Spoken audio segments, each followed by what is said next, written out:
그 사람들의 생각은요,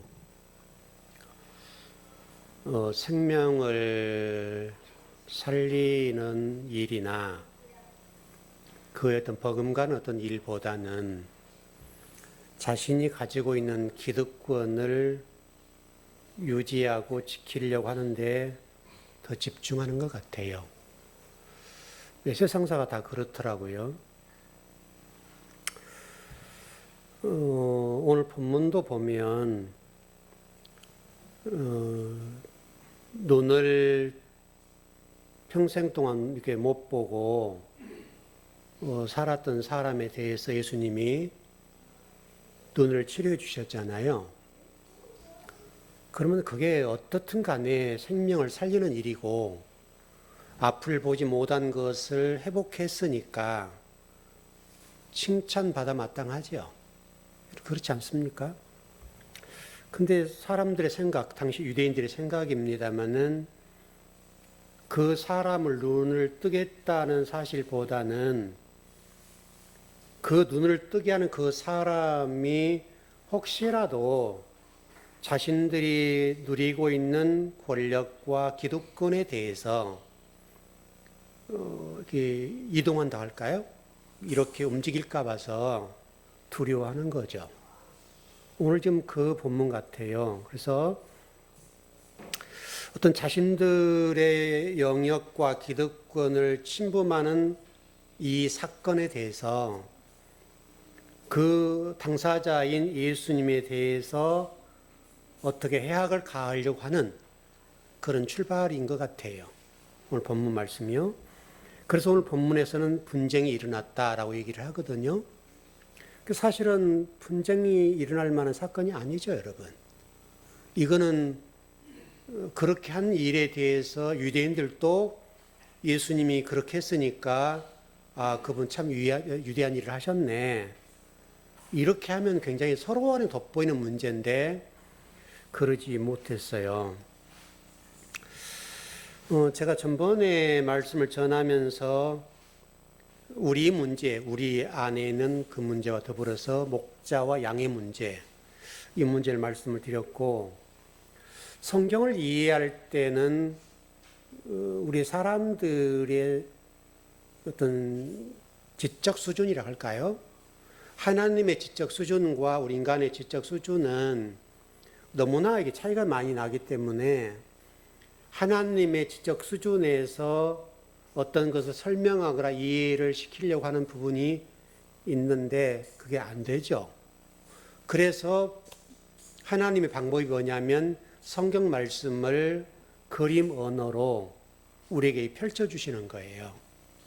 그래서 그림을 통해서 하나님이 이렇게 우리에게 말씀하시고 이해하게 하는 거죠.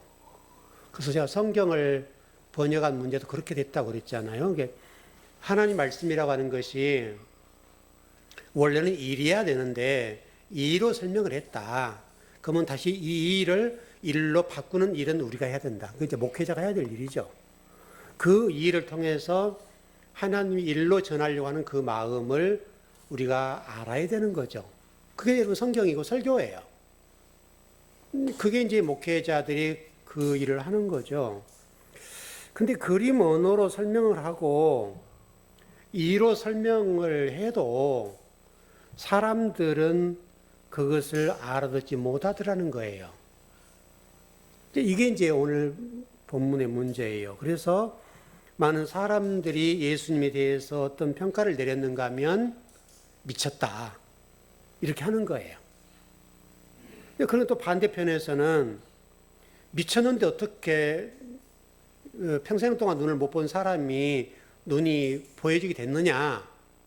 요 문제로 논쟁을 하는 거예요. 그래서 오늘 본문이 지금 그런 문제 같아요. 그래서 오늘 본문에서 지금 그 문제를 가지고 분쟁을 하고 있어요. 사실은 분쟁 사건이 아니죠, 여러분. 분쟁할 일이 아닌데 한쪽에서는 유대인들은 예수님이 귀신 들리고 미쳤다고 얘기하고 또 한편에서는 예수님을 그렇게 보는 게 너희들 잘한 거냐. 이렇게 지금 논쟁이 붙어서 분쟁이 있었다. 이제 그렇게 하는 거죠. 그래서 여기서 귀신 들렸다 뭐 미쳤다라고 얘기가 됐는데 어떻든 눈을 뜨게 한 것은 사실이잖아요. 그랬으면 칭찬해주고 또 눈을 뜬 사람 얼마나 좋은 일입니까, 여러분? 굉장히 좋은 일이죠. 사실 어제 저희 조카 결혼식이 있어서 다녀왔는데요. 이제 뭐 결혼한 당사자는 괜찮지만 같이 왔던 조카 가운데 한 아이가 앞을 잘 못 봐요. 이제 지금 서서히 있어서 이게 앞이 안 보이고 이렇게 어둠에서 어떤 계단을 내려간다면 이게 안 보여요. 그리고 항상 옆에서 누가 붙잡아줘야 되거든요. 여러분 생각을 해보세요.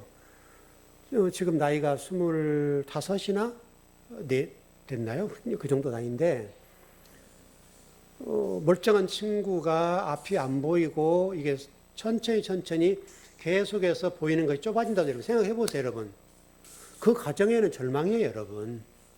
근데 그때 하나님이 그걸 고쳐주셨다면 어떻게 되겠어요, 여러분? 그건 여러분 말할 거 없는 기쁨이잖아요. 서로 칭찬하고 좋을 일이잖아요, 여러분. 근데 그 집안에서는 가정이 이렇게 다운돼 있어요. 우울해요. 그 애들도 어제 가서 보면 두 형제가 왔는데 한쪽 구석에서 이렇게 움츠려 있어요. 근데 물론 이제 가정의 분위기 문제도 있긴 합니다만은 왠지 모르게 가정이 이렇게 우울한 거예요. 다운돼 있어요. 여러분 그런 상태로 생각해 보세요. 그런 아이에게 신약이 개발됐다든지 하나님께서 그의 눈을 떠주게 하셨다든지 그러면 여러분 얼마나 좋은 일입니까, 여러분? 그게 싸울 일이 아니잖아요. 누가 했느냐 어떻게 했느냐 그런 문제는 중요한 문제가 아니에요. 어떤 눈이 떴다는 것이고 눈이 회복됐다는 거잖아요, 여러분. 그럼 그 집에서는 여러분 그 눈을 고친 만약 의사가 있다고 한다면 그 의사는 하나님이에요. 그 집안에서 볼 때. 그렇게 좀 중요한 일인데 지금 오늘 본문에서 그러지 않죠. 많은 사람들이 보기에 예수님에 대해서 미쳤다고 얘기를 하는 거예요. 근데 사실은 예수님이 제대로 미친 거 아니에요? 여러분 세상 일도 여러분 어떻게 이렇게 얘기하잖아요. 어떤 일에 집중할 때 저 사람은 지금 저 일에 미치게 일을 해. 좋은 의미잖아요, 여러분. 여러분 세상에 어떤 일을 할 때 미치지 않으면 못해요, 여러분. 그만큼 최선을 다하고 온 정성과 힘을 다해서 어떤 일에 올인한다는 말이거든요. 그게 좋은 의미예요. 그러니까 미쳤다는 말은 나쁜 의미도 있고 좋은 의미도 있는 거예요. 양면성이 있죠.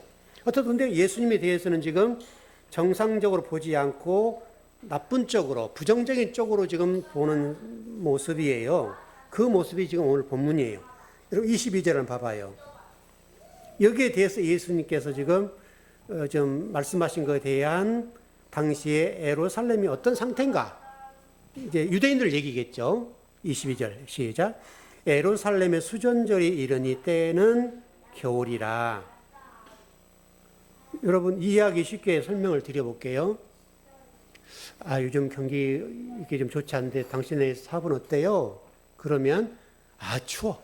이렇게 하죠, 여러분. 춥다는 말은 어떤 말이에요? 몸이 춥다는 말이 아니죠, 여러분. 지금 사업이 잘 안 돌아간다. 이런 표현이잖아요. 여러분 그런 의미로 이 본문을 쳐다보셔야 돼요. 23절.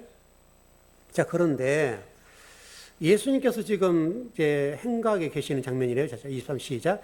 예수께서 성전 안 솔로몬 행각에서 거니시니. 이제 이게 지금 수전절이죠.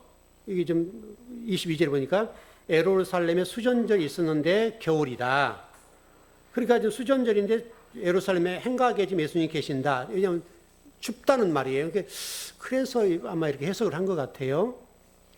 이 본문은 좀 겨울이라고 되어 있기 때문에 겨울이라는 의미를 이해하지 못하고 우리 많은 주석가들이 본문을 어떻게 그럼 주석을 하냐면요. 좀 많이 좀 안타까운 부분인데 이 수전절의 겨울이다. 근데 이때가 여러분 절기적으로 동지예요, 동지. 여러분 동지가 겨울 있잖아요, 여러분. 바로 그때예요. 그러니까 그거를 수전절로 얘기를 하고 동지인데 동지를 수전절로 지금 보는 거예요. 그때 그 절기적으로 볼 때. 여러분 동지 때는 춥지 않습니까, 여러분? 이제 그런 얘기인데. 근데 예수님께서 지금 어디 계신다고요?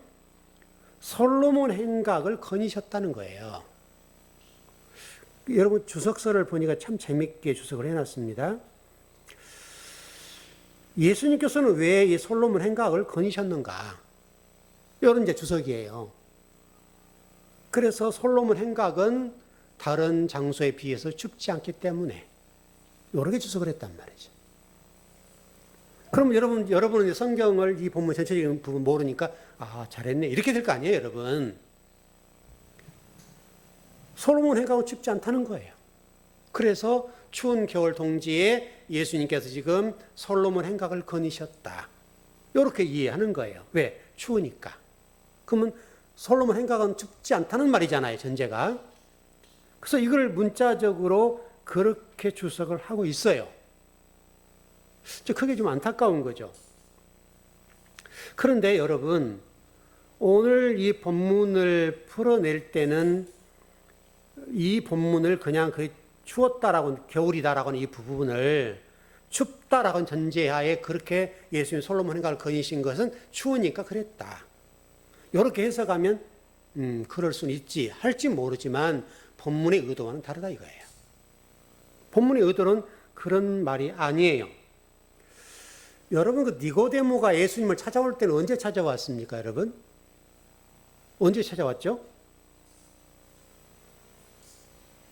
여러분, 성경을 잘 한번 봐보시면, 여러분, 요한복음 3장 2절에 나와 있는 말씀이에요. 이 말씀을 한번 보시면,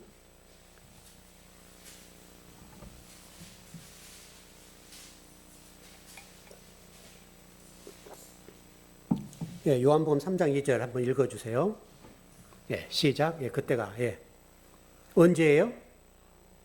밤에 예수께 와서, 그렇게 돼 있죠? 누가 왔다는 말이에요? 니고데모가. 그런데 성경에 왜 니고데모가 예수님을 찾아온 이 시간을 밤이라고 기록했을까요? 이게 성경을 우리가 해석하고 보는 눈이에요. 아까는 이게 겨울이라고 하는 거가 똑같아요. 니고데모가 지금 여러분 이때 당시 영적 상태가 어때요? 이게 바닥이죠, 여러분. 땅이죠. 지금 밤에 예수님을 니고데모가 찾아왔는데 마침 밤이었다는 거예요.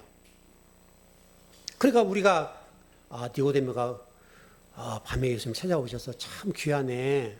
그 늦은 시간에 예수까지 찾아와서 얼마나 영적으로 그랬으면 찾아왔을까. 이렇게 볼 수도 있는 거죠, 여러분.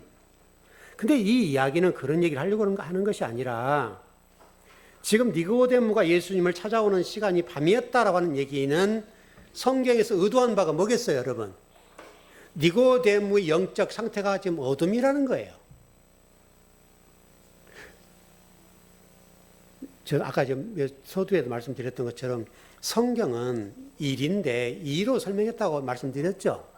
똑같은 얘기예요. 그러니까 밤이라는 이 이야기는 니고데모가 영적으로 지금 밤이다. 그 말을 이렇게 한 거예요, 여러분. 여러분, 요한복음 13장 30절 한번 가봐요. 유다 얘기, 가룟 유다 얘기예요. 요한복음 13장 30절. 시작. 유다가 그 조각을 받고 곧 나가니 밤이 돼요, 여러분. 유다가 지금 그 조각을 받고 곧 나가니까 언제냐면 그 시간이 밤이었다는 거예요. 이게 여러분 지금 밤이라고 하는 표현이 요한복음에서 독특하게 사용한 언어 사용법이에요. 요한복음에서. 그러니까 지금 가룟 유다가 예수님을 30에 팔았죠. 그 판 상태를 뭐라고 설명하는가 하면 밤이다 이렇게 얘기하는 거예요. 그래서 여러분 그렇게 표현하니까 지금 유다의 영적 상태가 어떤가를 알 수 있죠, 여러분. 이게 앞에 아까 우리가 솔로몬 행각 얘기하면서 앞부분 본문에 겨울이었다 이렇게 얘기하는 것은 추운 겨울 얘기하는 것이 아니라 그 당시에 유대인들의 영적인 상태, 이걸 얘기하고 싶은 거예요. 춥다는 의미보다는 그런 의미가 강하다는 거예요. 다시 설명하면 성경을 이해할 때 여러분들이 그런 부분을 그렇게 이해하면 어렵지가 않아요. 그런데 그 본문을 문자 그대로 이해하고 또 주석을 또 그래 쓰니까 성경이 어려워지는 거죠. 그리고 또 성경이 의도한 바와 다르게 해석을 할 수밖에 없어요. 이게 이제 우리 주석가들이 지금 정신을 차려야 할 문제인데, 그렇게 주석을 해놓고 성도들이 그 주석, 여러분 성경도 지금 옆에 주석서 많이 나와 있는 성경들 있으시죠? 근데 제가 우리 성도들에게 그렇게 말씀드렸잖아요. 우리 즐거운 교회는 되도록이면 그 주석한 거를 보지 말자. 왜? 그분들도 물론 나름대로 수고하고 애써서 주석서를 붙여놨죠. 그 수고는 이해하죠. 근데 그 주석을 잘 주석해놨으면 여러분이 영적으로 도움이 되는데, 그 주석하신 목사님들이 성경을 이렇게 주석을 할 때 잘못 주석을 해놓으면 여러분이 그걸 읽는 순간에 어떤 영향을 받아버리죠. 그럼 본문의 의도와 다르게 그분의 주석에 근거한 성경 해석이 되는 거예요. 저는 여러분, 저도 뭐 이제 주석서가 많이 있었습니다만 다 버려버렸는데요. 왜 버렸는가 하면 일단 주석서를 제가 보지 않고 많은 주석서를 참고하게 되면 공부를 못해요. 너무 간단하잖아요, 여러분. 주석서 보고 설교 쫙 하면 쉽잖아요. 주석서 몇 줄만 딱 깔아놓고 딱딱딱 따오면 금방 설교가 돼요. 그럼 심플하게 설교가 나온단 말이죠. 그러면 그 주석한 분들의 영향을 받아서 제가 설교를 하는 거죠. 그러면 이 본문에서 정말 맞는가 틀린가 이 문제는 다른 문제예요. 그래서 저는 지금까지 제가 성경을 공부할 때 주석을 보질 않아요. 제가 옳고 그름의 문제가 상당히 예민한 문제죠. 저 개인적으로도. 그래서 항상 성경을 제가 연구하고 해석할 때 이제 그 두려움이 있어요. 바르게 해석한 걸까? 우리 성도들이 영적으로 좋지 않은 영향을 미치지 않을까? 이런 고민이 있죠, 여러분. 항상 그게 두려워요. 근데 제가 감사한 게 뭐냐면, 제가 여러분 오래전에 그 말씀을 드렸는데, 제가 해석을 해놓고 나면 어떤 교수님들이 그 본문을 이렇게 풀어서 논문을 낸 경우들이 있어요. 아, 그래서 제 해석이 틀리지 않구나. 이렇게 제가 보는 거죠. 왜냐하면 저도 사람이기 때문에 100% 옳게 성경을 다 해석한다. 그건 제 아집일 수도 있고 잘못할 수도 있죠. 그러니까 항상 그 부분에 대한 제가 물음표를 던져놓고 보는 거예요. 그래서 저는 이제 설교를 준비해 놓고 성경을 연구해 놓고도 여러분 앞에 단에 쓸 때까지는 수많은 탈고의 시간을 거치는 거예요. 한 번 하고 나오질 않아요, 여러분. 설교 준비하면 일주일 내내 준비하고 이제 공부했던 것들을 설교화하고 또 보고 공부하고 연구하고 또 설교 준비하고 오늘 아침까지도요. 오늘 아침까지도 여러분 제가 이 설교를 한번 쳐다보고 또 나와요. 뭐가 잘못된 거 없을까? 그리고 오늘 어떤 것을 더 핵심적으로 전할까? 그래서 여러분 제가 지금 이게 다 밑줄을 쳐주고 빨간 줄, 검은색 다 이렇게 해서 나오거든요. 어떤 것들은 뭐 초록색으로 착 긋기도 하고 빨간색으로 하기도 하고 노란색도 하고. 왜냐면 노란색은 좀 덜 중요한 거. 시간이 좀 쫓기면 그거는 뛰어넘는 거. 이렇게 가는 거예요. 근데 그만큼 성경을 여러분이 설교한다는 것이 얼마나 많은 기쁨이면서 두려워요, 여러분. 왜? 여러분의 영향력을 미치니까. 좋은 것이든 나쁜 것이든. 그런데 여러분들이 주석서를 많은 목회자들이 기록한 것을 읽게 되면 영향을 받아서 좋은 영향이든 나쁜 영향을 받는 거예요. 똑같아요. 그래서 저는 되도록이면 우리 교회 성도들에게는 주석이 된 성경을 읽지 마십시오. 그냥 성경만 기록된 것을 보십시오. 그리고 옆에 이게 칸 있는 그런 성경 있죠, 여러분? 그런 데다가 제가 설교한 부분들을 핵심만 딱딱딱 찍어라. 이렇게 할 때가 있죠, 여러분. 왜냐하면 저도 설교를 하지만 시간이 지나면 저도 기억이 가물가물할 때 있지 않겠어요? 여러분도 마찬가지일 거고. 그래서 그 부분을 이렇게 기록해 놓은 거예요. 그러면 여러분들이 그 본문 조금 몇 마디 기록된 것이 다음에 그 본문을 읽을 때, 아, 그때 목사님 언제 어느 시기에 설교를 이렇게 하셨지. 이렇게 되는 거예요. 저도 여러분 지금 여기 이 교회에 와서 20년 이상 설교를 합니다만은 제가 지금 아득한 오래전에 설교한 내용들을 다시 볼 때도 있겠죠. 유튜브 올라가는 것도 있으니까 보기도 하고 그러는데, 그러면 그때그때마다 그 잔상들, 제가 영상들을 이렇게 보면 다 이게 기억이 되는 거예요.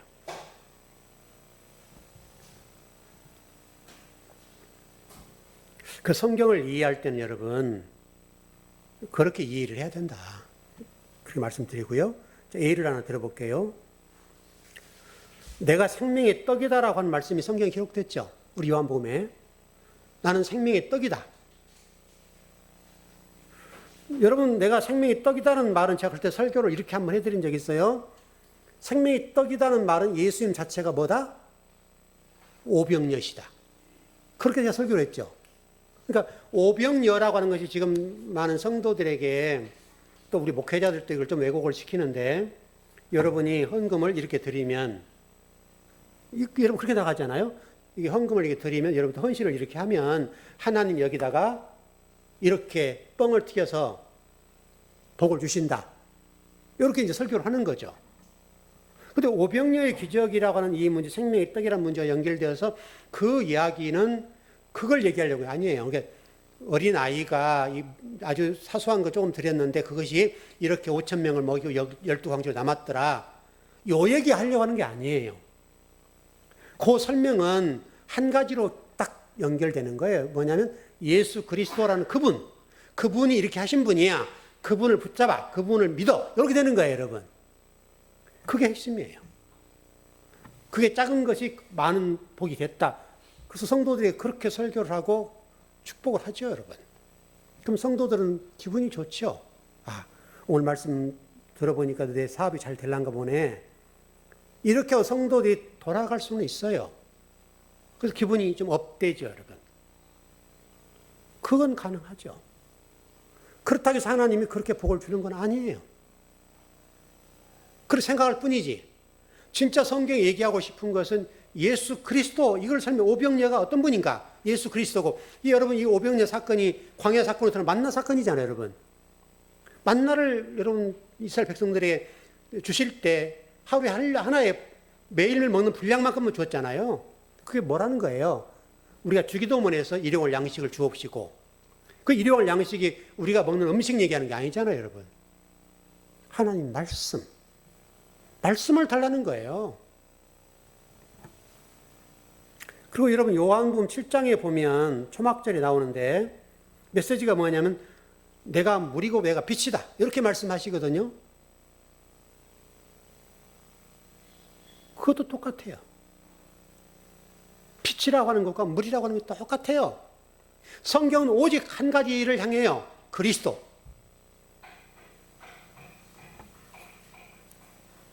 예수 그리스도를 알리기 위해서 그런 절기들을 활용해서 말씀하시는 거예요. 절기의 핵심은 그리스도예요. 그리스도. 수전절도 똑같아요, 여러분. 오늘 이제 수전절이라고 오늘 본문에 나와 있는 말씀이 수전절인데 겨울이다. 이렇게 지금 본문이 시작되거든요. 수전절의 배경이 뭐냐면 그리스도를 담고 있어요. 그리스도를. 수전절이라는 뜻이 뭐냐면 여러분, 한문을 좀 풀어서 설명을 드려볼게요. 숫자, 수전자일 때 세수 숫자예요. 세수하다 할 때 숫자. 또 뭐 전자는 성전 전자. 그러면 또 뭐 세수 숫자가 있는데 그 단어가 닦을 수도 돼요. 닦는다. 그러니까 여기서는 세수라고 개념보다는 뭐 그 똑같은 의미입니다. 닦는다라고 표현되는 건데, 그러니까 제가 여러분 그 평신도 사역할 때 사역이 바빴죠, 여러분. 이제 집사람하고 저 교회 청소를 하면 저는 이 마대자루 2개로 청소를 했거든요. 이렇게 한 손으로 이렇게. 그때 심정이 여러분 생각을 해보세요. 제가 20대 말 거의 30대 딱 그 정도인데 약간 넘어서까지도 했는데 좀 표현이 거칠어 죄송합니다. 젊은 놈이 그 일을 하고 있으면 생각해 보세요. 얼마나 처참해요. 이게 생각이 하늘에 별도 따올 만한 나이인데, 근데 그때 어떤 심정이었는가 하면 하나님의 예수님의 몸을 닦는다. 그렇게 했어요. 그러니 기뻤죠. 그 시간이 절망스러운 게 아니고 나는 목회자가 되기 위한 훈련이다. 이런 훈련 차원에서 그걸 접근했고, 예수의 몸을 닦는다고 생각하니까 그게 기쁜 일이죠. 기뻤죠, 여러분. 똑같아요. 이게 수전절이란 뭐냐면 성전 전자라고 그러죠. 전자가 성전을 닦는다. 성전을 청결한다. 그런 뜻이에요. 그러니까 뭐 지금은 이제 우리 교회 성도들이 많지 않고 그래서 그렇지 않지만 일전에 여러분 교회 성도 수가 좀 많으실 때 일정한 날을 예전도에 정해서 교회 대청소할 때가 있었죠. 그게 수전절이에요. 물론 평소에도 여러분 청소들 하시지만 수전절이 그런 의미를 가지고 있다고요. 자, 그러면 이 수전절이 나오게 된 배경을 아시면 더 정확하겠죠. 이 수전절이라는 배경이요, 굉장히 가슴 아픈 역사예요. 왜냐하면 시리아 왕 안티오코스 4세 에피파네스라는 사람이 있었어요. 좀 그때 당시 시리아 왕입니다. 안티코스 4세 에피파네스라는 사람이 있었는데 이 사람이 제우스 신상을 성전에 세워버렸어요. 그래, 예루살렘 성전에 여러분 생각을 해보세요. 제우스 신상이 세워졌다고요. 그럼 유대인들 입장에서는 어떻게 했어요, 여러분? 왜냐하면 그때 당시 예루살렘의 이스라엘 백성들이 힘이 약하고 시리아가 힘이 좋을 때니까. 왜냐하면 당시에 이스라엘 백성들이 영적으로 이런 상태니까 하나님이 다른 사람을 들어서 이스라엘 백성을 징계하신 장면이잖아요. 그런 상태예요, 지금. 시리아 왕이라는 이 에피파네스라는 이 시리아 왕이 그 성전에 제우스 왕의 신상을 세워버렸다고. 십자가를 세우지 못하고 신상을 세웠어요. 그리고 그 제단에 희생 제물을 드리는 거예요. 이 연도가요, 주전 167년 12월 25일이에요. 167년. 예수님 오시기 전, 탄생하시기 전 167년 12월 25일. 여러분, 성탄절이 뭔지를 의미를 아셔야 된다고요. 그래서. 유대인들 입장에 볼 때는 여러분, 이게 가슴이 찢어진 일이고, 자존심 상한 일이고, 성전이 더러워진 거예요. 성전 더러워졌죠. 제우스 신상이 세워지고, 그걸 유대인들이 보고 있단 말이죠. 그래서, 그때 등장하는 인물이 누구냐면 이제 중간사에 등장하는 인물인데 마카비우스라는 사람이 등장해요. 이 역사적인 사실이에요, 여러분. 마카비우스라는 사람이 등장해서 164년 12월 25일 그 성전을 시리아 왕 에피파네스로부터서 탈환을 해요. 몇 년도죠? 이게 몇 년? 7년이고 4년, 3년 어간이죠. 한 4년 정도 시리아 왕이 지배했던 시기예요. 그걸 마카비우스라는 사람이 성전을 탈환해서 회복을 시키는 거예요. 그게 164년 12월 25일 성전을 회복하고 탈환한 날이에요. 이것이 다시 아까 청소했다는 얘기를 했는데 수전절의 배경이에요. 이방 신상이 예루살렘 성전에 세워져, 여러분 우리 교회에 만약 이방 신상이 세워져서 생각을 해보세요. 여러분 이게 보통 일이 아니에요. 이게 수전절이다. 그래서 여러분 역사학자 요세푸스라는 사람 아시죠? 많이 들어보셨죠? 이 절기를 뭐라고 설명하는가 하면 절기 중에 절기다. 빛의 절기다. 절기. 빛의 절기라고 요세푸스는 역사적으로 기록을 해놨어요. 수전절을. 그리고 그 시기에 여러분 촛대가 있죠. 지금도 뭐 교회마다 촛대가 세워진 교회가 있죠. 이렇게 세워졌죠. 하루에 하나씩 밝히고, 그 다음 2개 밝히고, 3개 밝히고, 4개 밝히고, 5개 밝히고, 짝짝짝짝 이렇게 하는 그 등불을 밝혔던 절기가 수전절인데 그걸 다른 말로 등화제 이렇게 해요. 등화제. 불을 밝혔다는 거예요. 성전의 불이 밝혀진 사건. 왜냐하면 그 전에는 겨울이고 어두웠어요. 왜? 시리아 왕이 성전을 더럽히고 제우스 왕의 신을 세웠으니까. 그 얘기입니다. 그래서 아까 수전절이라고 얘기했던 이 이야기는 역사적으로 영적으로 겨울인 거예요. 그래서 성경은 그것을 겨울이다라고 얘기하는 거예요. 왜? 그런 배경을 가지고 있으니까. 그리고 그 겨울이 12월 25일이에요. 아까 동지 설명을 드렸죠. 그 동지가 지금 수전절이 되는 거죠. 우리가 지금 지키고 있는 성탄절이 그런 거예요. 성탄절이. 그런 수전절의 그런 배경을 가지고 있다 이거예요. 그래서 동지가 수전절이 되고 그 수전절이 성탄절이 되고 이렇게 바뀐 거예요. 그래서 성탄절은 겨울이에요. 지금도. 여러분 성탄절 우리가 드리지만 산타크로스가 주인공이고 누돌프가 조연이잖아요. 예수 그리스도가 없어요. 세상 사람들이 그 성탄절을 좋아가지고 뭐 성탄 이부절 어쩌고 하고 다 하는데 우리 그리스도인들은 지금 이 의미도 모르고 사는 거잖아요.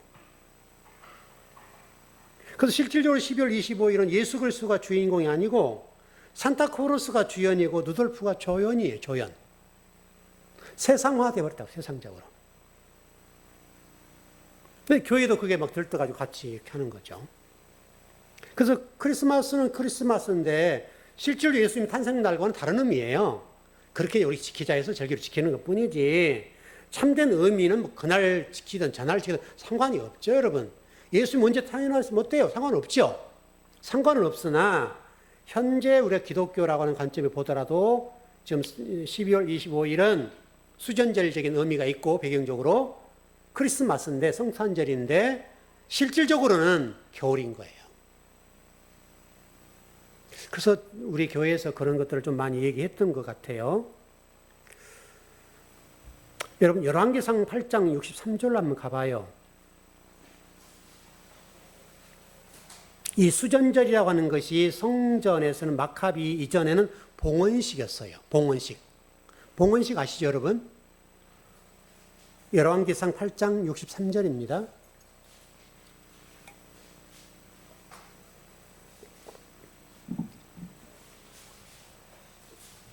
열왕기상 8장 63절.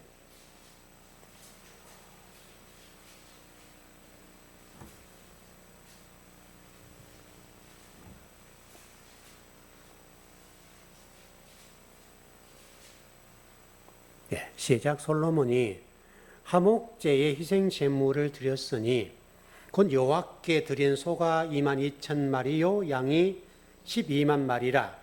이와 같이 왕과 모든 이스라엘 자손이 여호와의 성전의 봉헌식을 행하였는데 이게 수전절이에요. 이게 봉헌식. 에스라 6장이요. 16절 17절입니다. 똑같습니다.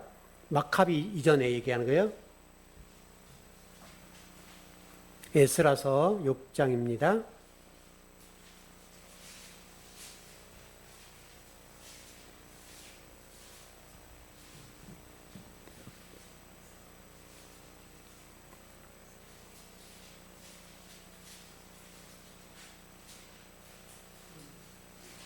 에스라, 예.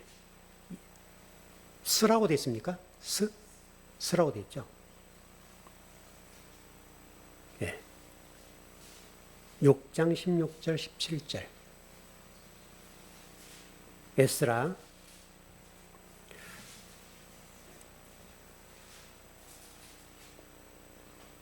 예, 시작. 이스라엘 자손과 제사장들과 레위 사람들과 기타 사로잡혔던 자의 자손이 즐거이 하나님의 성전 봉헌식을 행하니 하나님의 성전 봉헌식을 행할 때에 숫소 100마리와 순양 200마리와 어린 양 400마리를 드리고 또 이스라엘 지파의 수를 따라 순염소 12마리로 이스라엘 전체를 위하여 속죄제를 드리고. 지금 마카비 이전에 에피파네스라고 하는 그 사람이 이 제우스를 세우고 그 이전 얘기입니다. 그 이전에는 이것이 성전의 봉헌식이었다는 거예요. 수전절이. 그렇게 설명이 됐고요. 그래서 여러분 여기 신약으로 넘어오면 예수님께서 여러분 그런 말씀하시 요한복음 2장에서 성전을 헐라. 내가 3일 만에 성전을 다시 일으키리라. 그렇게 말씀하시죠. 그래서 지금 이 말에 대해서 당시 유대인들이 이 말을 알아들었어요? 못 들었어요? 알아먹지를 못한 거예요. 뭔 말인지를. 그러면 여러분 생각해봐요. 이 수전절의 의미에서 배경적으로 설명을 좀 드렸습니다만은 에피파네스라는 사람이 그랬고 당시에 겨울이었는데 왜 이 지경이 됐습니까? 예루살렘 성전이. 당시 유대인들이 신앙생활을 하는데 절기를 지키고 예배를 드리고 그랬는데 예배가 있고 찬양을 했어요. 근데 건물은 있는데 안에 하나님이 안 계세요. 이 문제거든요. 지금 이 시대에 똑같아요. 지금 신약 시대 예수님께서 지금 유대인들을 향해서 말씀한 게 뭐냐면 성전을 헐어라. 내가 3일 만에 성전을 일으키겠다라고 말씀하신 이유가 이거예요. 여러분. 왜? 유대 당시에 다시 신약 시대에도 예수 그리스도가 지금 탄생하셔서 사역을 하시는데 그 예수 그리스도를 모르는 거예요. 유대인들이. 메시아라는 사실을 몰랐어요. 그래서 예수님께서 내가 메시아다 이거예요. 지금 나를 봐라 이거예요. 그걸 못 알아듣는 거예요, 여러분. 지금은 어떨까요, 여러분? 지금도 여러분 교회가 거창하게 드려지고 있고 많은 사람들이 감동을 받고 은혜를 받을 수는 있으나 그러나 그럼에도 불구하고 그 속에 예수 그리스도가 안 계신다면 그건 여러분 오늘 본문과 똑같은 거예요. 겨울이에요. 아무리 사람이 많이 모이건 적게 모이건 상관없어요. 그 안에 예수 그리스도가 선포되지 않고 예수 그리스도가 모든 중심이 아니면 그 예배는 아까 말씀드렸던 대로 예배가 아니고 겨울이에요, 여러분. 참된 성전은 여러분 건물이 아니에요, 여러분. 그리스도예요, 그리스도.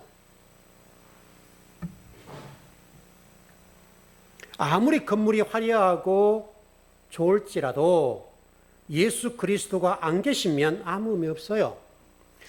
제가 좀 그렇게 돼서 좀 죄송한 부분이 있는데 예전에 여러분 강북 제일교회가 강북 지역에서 1등이었죠. 그때 황 목사님이 오셨는데 미국에서 오셨죠, 여러분. 그때 저하고 비슷하게 이 교회를 섬기기 시작했었어요. 근데 그분이 오셔서 한 사역이 뭐였는가 하면 문화사역이었어요. 그래서 한때 굉장하게 힘을 받았죠. 그래서 청년들이 막 모여들었어요. 근데 놀랍게도 그 안에서 그동안에 그 윤덕수 목사님 계실 때 맞죠? 윤덕수 목사님 계실 때 저도 신학을 할 때 채플산에 와서 설교를 하셨거든요. 그때 몸이 쓰러져가지고 몇 년 동안 못 일어나시다가 간신히 일어나가지고 부축해서 오셔서 설교를 하셨는데 그분이 전한 메시지는 뭐냐면 다른 거 없어요. 예수 그리스도밖에 없었어요. 그렇게 그 성도들 훈련이 된 거예요. 윤덕수 목사님 계실 때. 그러니까 그 윤덕수 목사님이 쓰러져서 미국에 갔다 오시다가 돌아가셨잖아요. 그 쓰러지실 몇 년 동안에 담임 목사님이 안 계신 유고의 상황이잖아요. 그럼에도 불구하고 성도들이 기다렸어요. 왜? 그분의 입술에 나오는 말씀 때문에 기다렸다고. 참 대단한 거예요. 근데 그 황 목사님 오시고 나서 기존에 말씀 먹었던 성도들이 흩어지기 시작했어요. 그래서 우리 교도 몇 분 찾아오셨어요. 그래서 이 지역으로 다 흩어진 거예요. 그리고 상당히 많이 이제 그 안에서 이게 불만이 터져나오기 시작한 거죠. 그때 제가 그렇게 아마 얘기를 했던 것 같아요. 저 교회 오래 못 갈 것 같다. 그렇게 말씀드렸죠. 황 목사님 오래 못 간다. 근데 물론 방법이 총회적인 부분에서 잘못된 부분이 있었고요. 근데 지금 현재 강북제일교회가 지금 교회에 있어요? 제가 어쩐지 찾아봤어요. 근데 좀 정확하게는 모르겠는데 제가 찾아본 정보로는 현재 그곳에서 예배를 못 드린 것 같고요. 저쪽에 양주 쪽인가? 그쪽에 어떤 건물에 6층에서 예배 드린 걸로 나오더라고요. 상가 건물에서. 교회가 비참하게 됐어요. 이게 한때는 황 목사님 들어왔잖아요. 그리고 그 교회에 싸웠던 목사님들은 이제 100주년 기념관에 지금 한 1000명 모이거든요. 이쪽에도. 그렇게 되고 그 황 목사님 생겼던 교회, 이 강북제일교회가 빚일 때 많았죠. 몇 년 동안 싸우고 그랬으니까. 그런 빚의 문제 때문에 그런지는 자세히 몰라요, 저도. 다만 제가 궁금했어요. 오늘 좀 설교를 하려고 하면서. 그래서 이 교회가 도대체 어디 갔는가? 사라졌나 어쩌나. 근데 그 교회가 그쪽 양주 쪽에 지금 가서 6층에서 예배 드리고 있더라고요. 근데 황 목사님이 아니었어요. 담임 목사님이. 근데 그 목사님이 저는 그래서 그 교회가 그래도 희망이 있다라 봤던 게 뭐냐면 새로 오신 목사님이신데 그분이 에스라 신학대학원 거기서 공부를 한 분이에요. 무슨 얘기인지 아시겠죠? 저도 그 학교를 가서 공부 좀 해보려고, 왜냐하면 저희가 공부한 것을 검증받고 싶었던 문제거든요. 그래서 그 신학교를 제가 몇 번 두드렸어요. 전화도 드리고. 근데 와서 기숙을 해야 된다는 거죠. 근데 기숙을 하려고 하는데 뭐 교회에 성경인데 못 하는 거잖아요, 제가. 그래서 내가 이 교회 담임 목사인데 기숙은 할 수 없고 성경은 제가 지금 이렇게 공부해보고 저 공부한 것을 검증해보고 싶다라고 제가 몇 번 얘기했어요. 그쪽 교목과에. 근데 규정상 목사님만 예외를 할 수 없어서 안타깝지만 안 됩니다. 해서 제가 그 학교를 못 갔거든요. 그 학교는 제가 가고 싶었어요. 다른 데는 놔두더라도. 왜냐하면 그곳에서는 하나님 말씀인 성경을 가르쳐요. 에스라 그 느헤미야 이쪽으로 해가지고 그 성경 학교예요. 대학교, 신학교죠. 근데 그 교수진들이 좋아요. 그래서 그 교회는, 그 신학교는 한번 가서 공부를 해보고 싶었거든요. 근데 결국 뜻은 이루지 못했죠. 근데 그 출신이에요. 그래서 제 속으로 그래도 하나님이 이 교회를 버리진 않으셨구나. 그 생각을 지금 했었어요. 그 젊은 목사님 오셨더라고요. 그게 좀 회복될 것 같아요. 근데 그만큼 교회가 여러분 잘 생각하셔야 돼요. 문화 세력도 좋고 이것도 좋고 저것도 좋은데 중요한 것은 하나님 말씀인 예수 그리스도 진리가 교회 강단에 선포되지 않으면 당장은 문화사역에서 연예인들 초청하고 개그맨을 초청해서 이렇게 성도들이 웃고 좋은데 그 영혼 속에 진리가 없고 영적 갈증을 느끼게 되면 하나님이 촛대를 옮긴단 말이죠. 그러니까 이게 참 안타깝죠, 여러분. 바로 그 얘기잖아요, 여러분. 현대 교회 문제가 좀 그런 문제예요, 여러분. 그리스도가 계시지 않는 교회에서는 여러분 아무리 신앙소를 한들 의미가 없어요. 그건 수전절이고 겨울이에요, 겨울.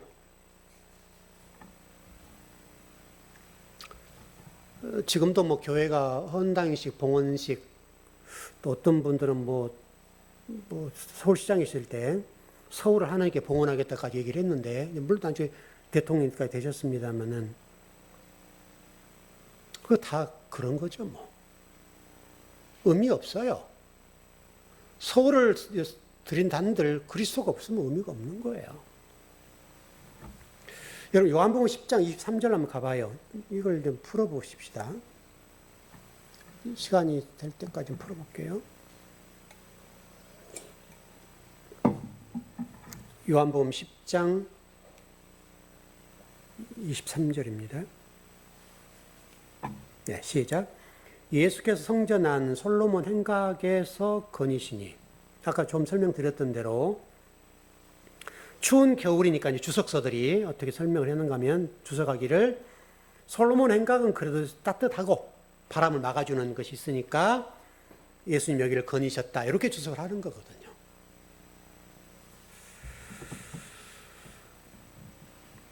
그래서 조금 아쉽죠. 이거 솔로몬 행각이라고 하기도 하고 솔로몬 주랑이라기도 하는데요. 이거는 그 예수님 당시에 솔로몬 행각은 지붕이 있고 기둥이 있었어요. 그러니까 아무래도 바람 막이를 해줬겠죠. 기둥이 지금 제가 문서를 좀 찾아보니까 152개의 원주가 있었다. 이런 기둥이 있었다는 거예요. 그 기둥, 지붕, 벽은 없는 복도. 거기를 지금 예수님께서 거니시는, 그래서 요한복음 10장 23절에 지금 그 상태를 설명하는 거고요. 바로 그 사도들이 이적을 행했던 사도행전 3장과 그 다음에 5장에 나와 있던 그 이적을 행했던 장소, 베드로가 요한과 그 관계 속에서 많은 사람이 움집했을 때 그 많은 사람을 일으키고 세울 때가 그 이적이 일어났던 사건이 있죠. 그 장소가 그 장소예요. 솔로몬 행각. 솔로몬 행각은 많은 사람이 왔다 갔다 했던 장소예요, 여러분, 그 당시에. 그리고 이것을 솔로몬 행각이라고 하기도 하고, 안토니아 요새라고 하기도 했어요, 당시에는. 어떻든 간에 솔로몬 행각이라고 하는 것은 바람막이를 해주는 어떤 그런 장소라고 성경을 주석하는데 그런 의미는 아니다. 다만 이곳이 많은 사람들이 왕래가 있었던 것이고 그 장소는 좀 장소가 넓어서 토론과 성경을 가르치는 그런 장소였다는 거예요. 그래서 예수님이 거기 거니셨던 장면이고요. 그리고 당시에 안토니아 요새라고 하는 것은 그때는 로마 시대이지 않습니까? 로마 군인들이 경비를 서주는 장소였어요. 이렇게 서고 있었어요. 지금 사도행전이 그런 장면이고요. 그래서 사도행전 3장의 미문에서 거지 고친 사건, 그게 일어났던 사건이 그 부분이고요. 어떻든 간에 오늘 본문만 풀어보자면 겨울이다. 겨울을 풀어보시죠. 제가 설명을 드렸습니다만 에레미야 8장 20절 가보시죠.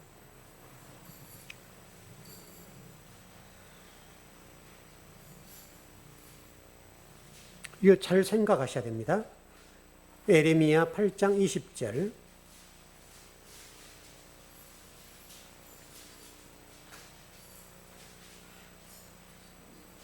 예, 에레미야 8장 20절.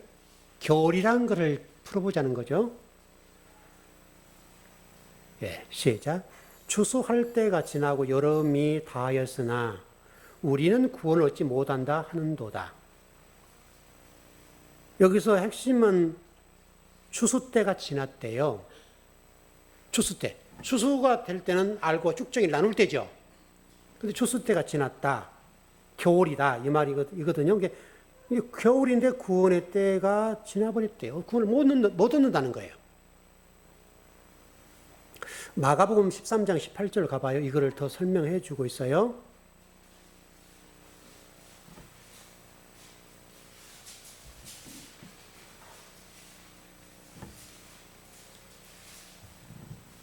마가복음 13장 18절입니다.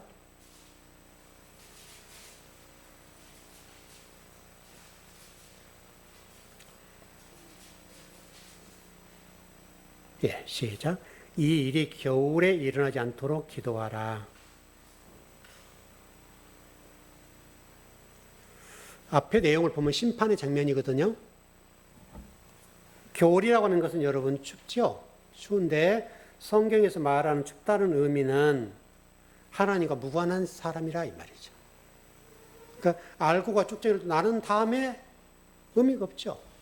그 상태예요, 여러분.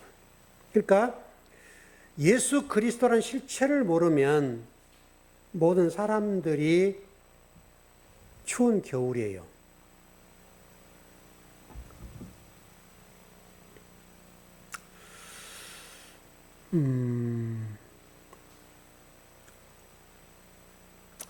그 수전제를 원문으로 시간이 되게 되나요?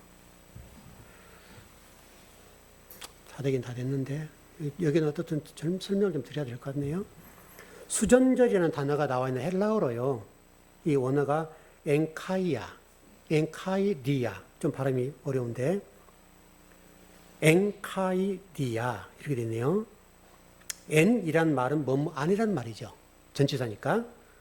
카이노스라고 하는 새로운 그 말이에요. 새로움 안에 있는 것을 뭐라고 얘기하는 건 수전절이라고 그래요. 수전절.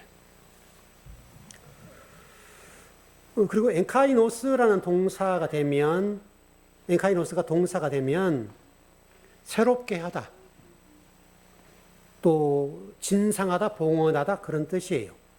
이거 좀 정리하면 새롭게 하는 거예요.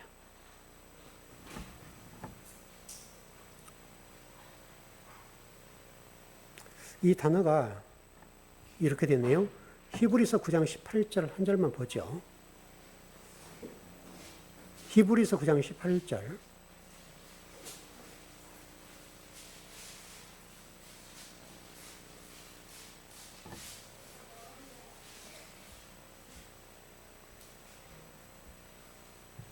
예, 시작. 이러므로 첫 언약도 피 없이 세운 것이 아니니, 세운 것이라는 단어가 엔카인이죠. 이런 단어예요. 그러니까 수전절이란 말이에요. 수전절. 첫 언약은 피로 봉헌하는 것이죠. 누가요? 예수 그리스도가.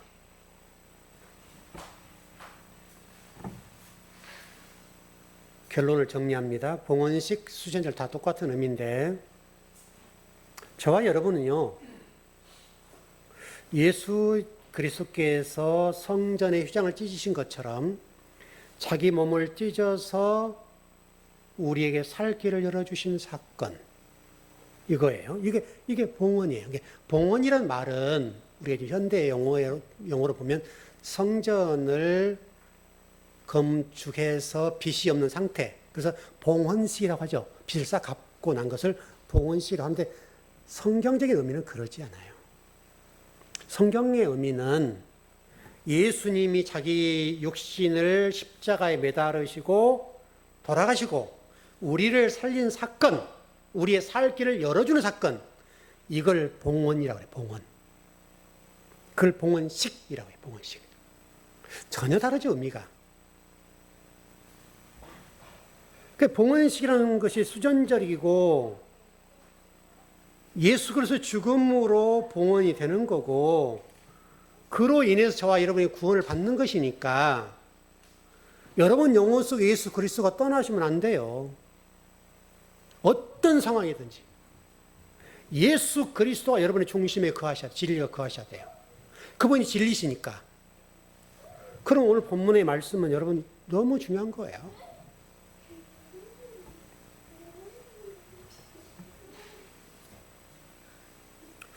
우리 즐거운교회 성도들에게 모두가 수전절이었으면 좋겠어요.